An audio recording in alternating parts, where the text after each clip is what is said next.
Homeopathic जो दवा है, वो दवा जो होती है वो सस्ती होती है, साइड इफ़ेक्ट लेस है, कुछ भी साइड इफ़ेक्ट नहीं है। होम्योपैथिक में रोगी का इलाज किया जाता है, रोगों का नहीं। सब पैथिक जहाँ मतलब काम करना बंद कर देती है तो होम्योपैथिक वहाँ भी काम करती है। जिस तरह से खाना पीना ज़रूरी है स्वस्थ रहने के लिए, बिना योगा का आप स्वस्थ नहीं रह सकते हैं।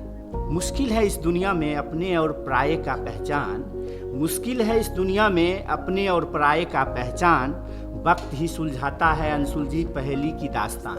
क्या मैं कवि नहीं उस सफर का राही हूँ, मैं कवि नहीं उस सफर का राही हूँ, वतन है दिल में मैं उसका सिपाही हूँ। डॉक्टर राजकुमार शर्मा की ये पंक्ति सच में उन पर ही चरितार्थ होती है। होमियो गौरव अवार्ड से सम्मानित और कई पत्र पत्रिकाओं में कविता लिखने वाले और कोरोना में अपनी सामाजिक समरसता को दर्शाने वाले डॉक्टर राजकुमार शर्मा हम लोगों से आज मुखातिब होंगे और अपनी जिंदगी की बातें हम लोगों से साझा करेंगे। नमस्ते सर। नमस्ते नीलेश जी। केबी स्टूडियो के जो डायरेक्टर हैं डॉक्टर रोशन बाबू, उनको मैं धन्यवाद देता हूं कि ऐसी व्यवस्था करके हम लोगों को सामने लाए। इनके लिए मैं उनको बहुत धन्यवाद देता हूं। सर, होमियो गौरव अवार्ड से इस बार नवाजे गए हैं। सबसे पहले तो आपको इसके लिए बहुत बहुत शुभकामनाएं। धन्यवाद। लेकिन हम लोग जानना चाहेंगे कि होम्योपैथी जो घर की दवाई कही जाती है आजकल कितना ज़रूरी है हम लोगों के लिए, आम जनमानस के लिए। एक्चुअली देखिए, होम्योपैथिक सबके लिए ज़रूरी है। होम्योपैथिक जो दवा है, वो दवा जो होती है वो सस्ती होती है। दूसरी बात, सस्ती के अलावे जड़ से किसी रोग को समाप्त करती है और इसलिए होम्योपैथिक ज़रूरी है। अब जैसे होम्योपैथिक में रोगी का इलाज किया जाता है, रोगों का नहीं। रोगी को बहुत सारा तकलीफ़ रहता है, उसके सिम्टम के मुताबिक, उसके मेंटल सिम्टम के आधार पर जो दवा सिलेक्शन किया जाता है, उसके बॉडी के सारे रोगों को समाप्त कर देती है दवा। इसलिए होम्योपैथिक बहुत ज़रूरी है और कारगर भी है। और जिस समय कि सब पैथिक जहाँ मतलब काम करना बंद कर देती है तो होम्योपैथिक वहाँ भी काम करती है। मैं उदाहरण दूंगा कि जैसे सिस्ट है, एबनॉर्मल ग्रोथ ऑफ बोन, हड्डी का बढ़ जाना, उस स्थिति में या मस्सा हो जाना, उस स्थिति में दूसरे पैथिक में उसको काट दिया जाता है, ऑपरेट किया जाता है। और हमारे होम्योपैथिक में उसको मेडिसिन से ही हम सबसाइड कर देते हैं, उसको ठीक कर देते हैं। यही विशेषता है। अच्छा सर, होम्योपैथी में कहा जाता है कि ये लॉन्ग टर्म खाने वाली दवाई है। लोग इसलिए भी थोड़ा आजिज हो जाते हैं कि दवाई लेते लेते लेते बहुत लंबा समय चलता है होम्योपैथी। ऐसी बात नहीं है। अब जो रोगी का स्टेज है, रोगी का जो कि अगर क्रोनिक हो गया हो तो टाइम लगेगा ही ठीक होने में। एक्यूट केस में तो जल्दी ठीक हो जाएगा, लेकिन क्रोनिक हो जाने पे तो टाइम लगेगा ही। अब जैसे फीवर को कहिएगा कि बहुत लॉन्ग टाइम, तो पेशेंट तो मर ही जाएगा। लूज मोशन किसी को हो रहा हो, उस समय आप कहेंगे तो मर ही जाएगा। तो वैसी स्थिति नहीं है, वैसी बात नहीं है। अब वो होम्योपैथिक में भी ऐसी बात है कि अगर सिम्टम सही बताया गया हो और डॉक्टर सही उसका सिम्टमेटिक कलेक्शन किए हैं तो उसके आधार पे जो सही मेडिसिन सिलेक्शन करेंगे और क्विक ठीक भी होता है।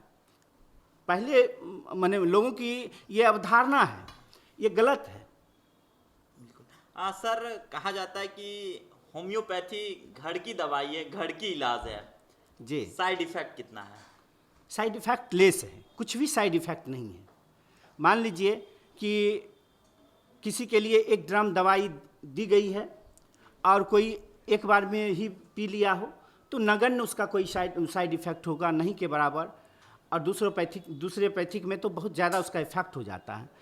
तो चूँकि उस मिनिमम क्वांटिटी में उसमें मतलब डाइल्यूट किया जाता है, जिसके वजह से उसका कोई प्रभाव नहीं होता है। ये अणु परमाणु की संख्या में मतलब जितना कम मात्रा में उसमें रहेगा मेडिसिन, उतना ही उसका पोटेंसी बढ़ता है। इसका फार्मेसी यही है कि जैसे 99 बूंद अल्कोहल में 1 बूंद 99 बूंद अल्कोहल में 1 बूंद अगर ये मदर टिंचर को मिला करके जो प्रक्रिया है उसके मुताबिक उसको किया जाए, हाँ शेक किया जाए, उसके बाद वो 1 पावर बनता है।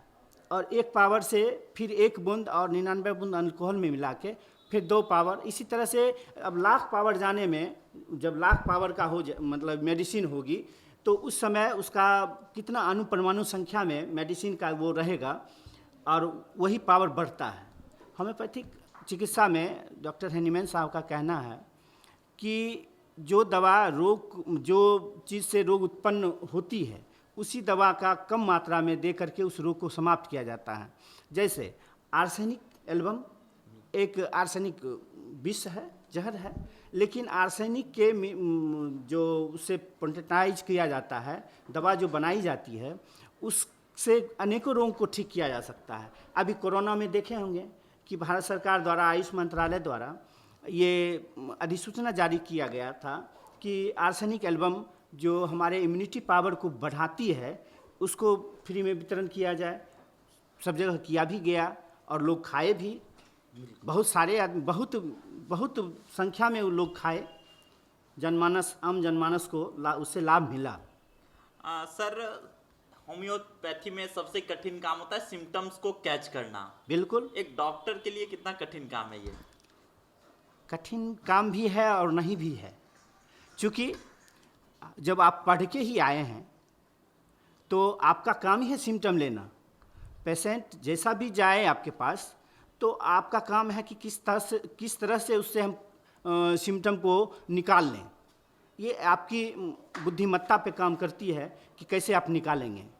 कुछ पेशेंट को भी सहयोग करना पड़ेगा, लेकिन आपको भी उस ऐसी परिस्थिति बना के उससे सिम्टम ले लेना है, ये करना पड़ेगा। सर, आपकी शिक्षा दीक्षा की बात करें, कहाँ से शिक्षा दीक्षा आपने ग्रहण किया और बचपन आपका कहाँ गुजरा? मेरा शिक्षा दीक्षा तो गांव से ही हुआ है। मेरा घर सोनापुर मटिहानी प्रखंड के अंतर्गत, बेगूसराय जिला के अंतर्गत मटिहानी है, और मटिहानी के अंतर्गत सोनापुर डी में ही मेरा शिक्षा दीक्षा हुआ है। और उसके बाद फिर बेगूसराय में पढ़े, फिर मुंगेर में, उससे वहाँ से मैं BHMS किए हैं बिहार यूनिवर्सिटी से। अच्छा जी। और वहीं से आप डॉक्टर? जी जी जी। सर, अगर बात करी जाए, कोरोना में आपके पास बहुत सारे अवार्ड्स मिले और यहाँ तक कि कोरोना कर्मवीर सम्मान से भी आपको नवाजा गया। जी जी। कोरोना में आपने अपनी भूमिका किस तरीके से अदा करी? मैं मेडिसिन के साथ साथ लोगों को अच्छे से रहने के लिए क्या प्रिकॉशन करना है ये बताया मैंने। आर्सेनिक एल्बम दिया और बताया भी, सबसे ज़्यादा तो मैं ये किया, दवा के अलावे भी मैं बताया कि आप कैसे रहेंगे, कैसे रहने से आप कैसे बच सकते हैं इस बीमारी से, इसके बारे में जागरूकता मैंने पैदा किया। सर, आपकी बहुत सारी रचनाएं पत्र पत्रिकाओं में आती रही है और बहुत सारे लोग उसको पढ़ते हैं। यहाँ तक कि अगर बात करें तो राजभाषा में भी आया है और जिला साहित्य अकादमी की जो पुस्तिका आती है आपकी कविता, वहाँ तक भी आई है। जी, तो जी। कविता लिखने का शौक कहाँ से आ गया? जी, जब मैं बचपन से ही मेरा लगाव इससे रहा है, और चूँकि मेरे यहाँ बहुत सारे पत्र पत्रिकाएँ आते रहती हैं, मेरे पिताजी भी लिखते हैं होम्योपैथिक में और अपनी पत्रिका भी निकालते हैं, और उसमें उपसंपादक के रूप में मैं भी हूँ। और चिकित्सा ये है अमूल्य निरोग जीवन स्वास्थ्य पत्रिका। इसके पहले भी बहुत सारे पत्रिका में मेरे पिताजी अपनी भूमिका निभाए हैं और लिखते रहते हैं, तो उन्हीं से प्रेरणा मिली। और मैं जब दसम वर्ग में था, मतलब 10वां क्लास में, तो मैं सोपान में, हिंदुस्तान में सोपान में 95 में निकलते रहता था सोपान साप्ताहिक। तो मेरी इच्छा हुई कि सबका निकलता है, मैं भी उसमें निकालूं। तो मैंने पहली कविता लिखा था, ईश्वर मैं तुमसे भिन्न नहीं हूँ।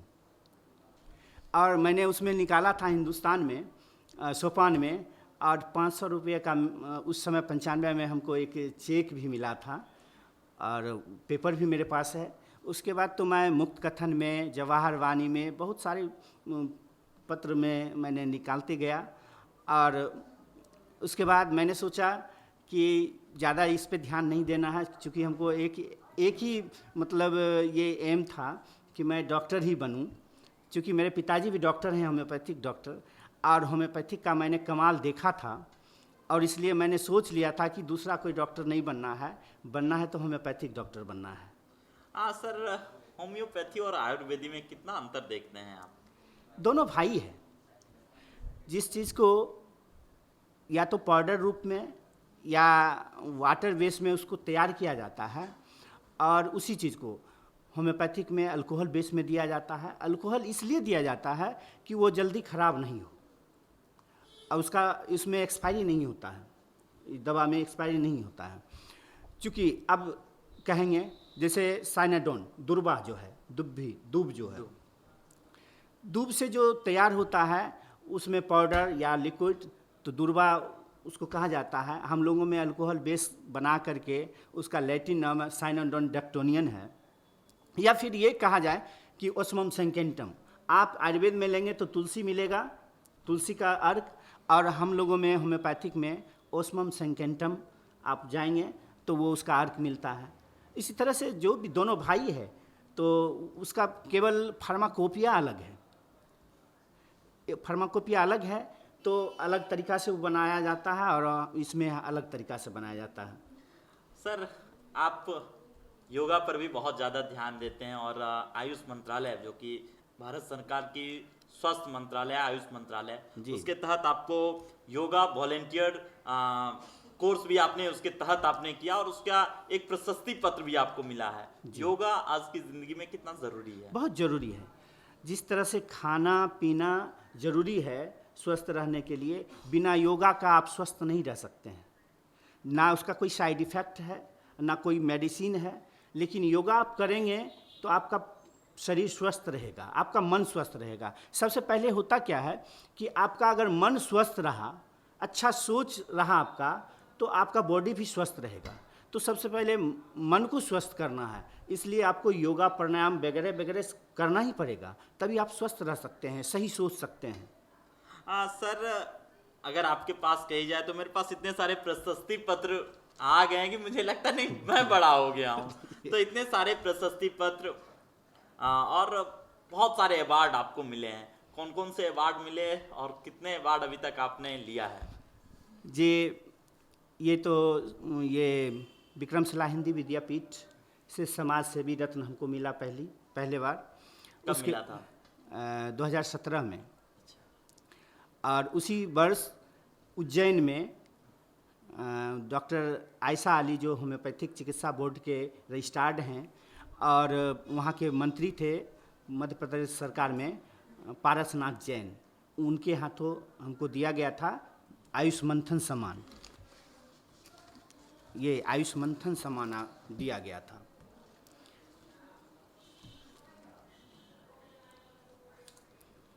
उसके बाद फिर 17 में ही यूपी में वो एक कार्यक्रम था, उसमें एक पूना की संस्था है, वहाँ से वो आए थे और हमको दिए थे doctor Kotnis health international award. फिर उसके बाद हैनीमैन अवार्ड मिला, फिर विद्या वाचस्पति मिला जो कि विक्रमशिला हिंदी विद्यापीठ के द्वारा दिया गया था। उसके बाद तथागत ये साहित्य पे मिला था, तथागत कला साहित्य संस्थान यूपी के ही है संस्थान, उससे दिया गया था हमको। उसके बाद आपको ये तो इस बार जो मिला है औषधि विज्ञान रत्न मिला है। इसके पहले ये होम्यो गौरव से पहले ये आपको औषधि विज्ञान रत्न विक्रमशिला हिंदी विद्यापीठ से हमको मिला था। और ये आपको 2015 में ये हिमालय और हिंदुस्तान फाउंडेशन के द्वारा मीडिया एक्सीलेंस अवार्ड हमको दिया गया था। और चूँकि मैं पत्रिका में भी था, चिकित्सा अमृत में मैं बिहार ब्यूरो भी था, और मैं इस अपनी पत्रिका भी ये निकालता हूँ।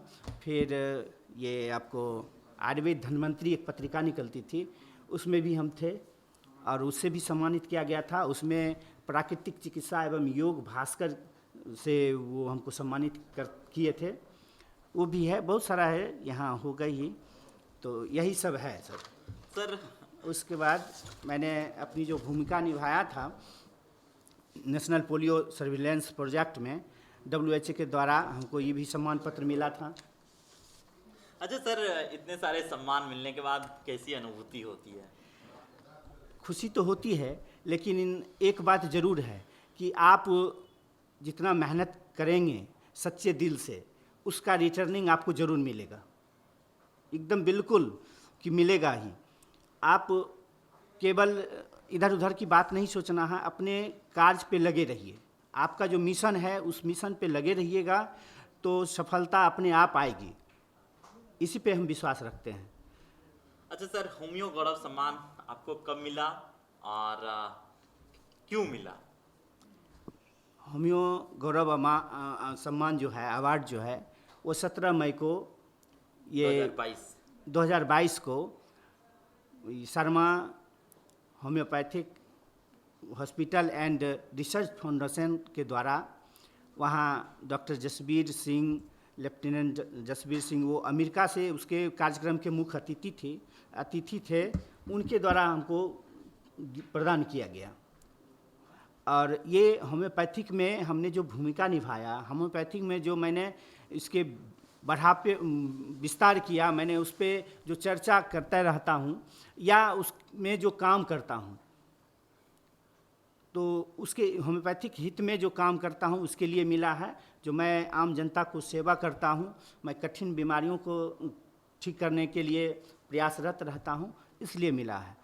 और बहुत ऐसे पेशेंट हैं जो थक जाते हैं और उनकी गरीबी को देखकर मुझे लगता है कि हमसे कुछ अगर हो जाए हेल्प तो मैं करूं। वैसी स्थिति में मैं उस पेशेंट को फ्री में देता हूं, और मेरा एक ही सोच है कि मेरे वजह से अगर किसी का जान बच जाए तो मेरा कोई लॉस नहीं है, बस यही सोचता हूं। अच्छा सर, एक कविता जो आप दर्शकों के बीच आज सुनाना चाहेंगे? जी, मैं एक कविता सुना रहा हूँ जो अभी आम जनमानस में जो चल रहा है, कौन अपना और कौन पराया है, उसकी पहचान तो वक्त पे ही किया जाता है कि कौन अपना है और कौन पराया है। तो मैं लिखा हूँ, अनजान है सब इस ज़िंदगी के सफ़र में, अनजान है सब इस ज़िंदगी के सफ़र में, पहचान भी बनती है अनजानी डगर में। कोई बनता है अपना, कोई बनता है अपना, कोई अपना भी बेगाना। चाहे वजह जो भी हो, किसको किसको समझाना। सोच भी अपना अपना, सोच भी अपना अपना, दिल में है फरेब खाना।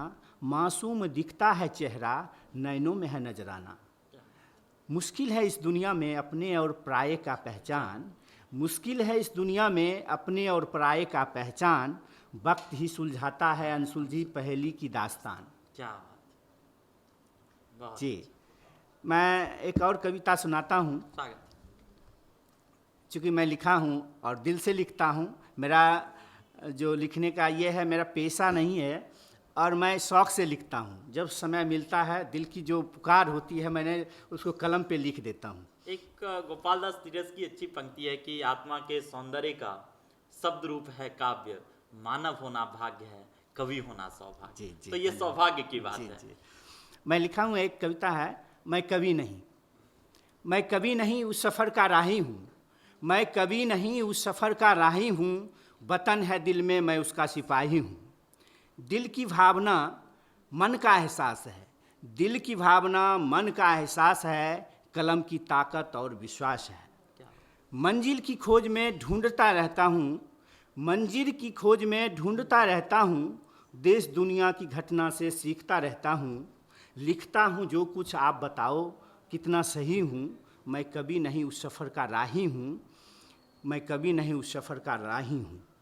शब्दों को संजोने का करता हूँ प्रयास, शब्दों को संजोने का करता हूँ प्रयास, आपको लगता है कविता का आभास। शब्दों को संजोने का करता हूँ प्रयास, आपको लगता है कविता का आभास। विचारों का कंगन खुशियों का आंगन है, विचारों का कंगन खुशियों का आंगन है। एहसास हो तन मन में ये खुशियों की धड़कन है, आप एहसास हो तन मन में ये खुशियों की धड़कन है। आप ये ना समझो मैं ज्ञान की सुराही हूँ, आप ये ना समझो मैं ज्ञान की सुराही हूँ, मैं कभी नहीं उस सफ़र का राही हूँ। क्या बात है, बहुत अच्छा। सर, इतने व्यस्त समय में हमारे तक आए, केवी स्टूडियो तक आए, आपको यहाँ आकर कैसा लगा? बहुत अच्छा लगा। मैं फिर कहता हूँ कि कवि नीलेश जी आपको भी धन्यवाद, और रोशन सर को मैं हृदय से धन्यवाद देता हूँ, जो कि यहाँ के जो भी प्रतिभावान हैं उनकी प्रतिभा को निखारने के लिए जो ये केवी स्टूडियो का जो स्थापना किए हैं, मैं दिल से उनको धन्यवाद देता हूँ, आभार व्यक्त करता हूँ। रोशन सर जी को फिर से धन्यवाद सर। बहुत बहुत धन्यवाद आपका भी यहाँ जी। आने के लिए। बहुत बहुत धन्यवाद।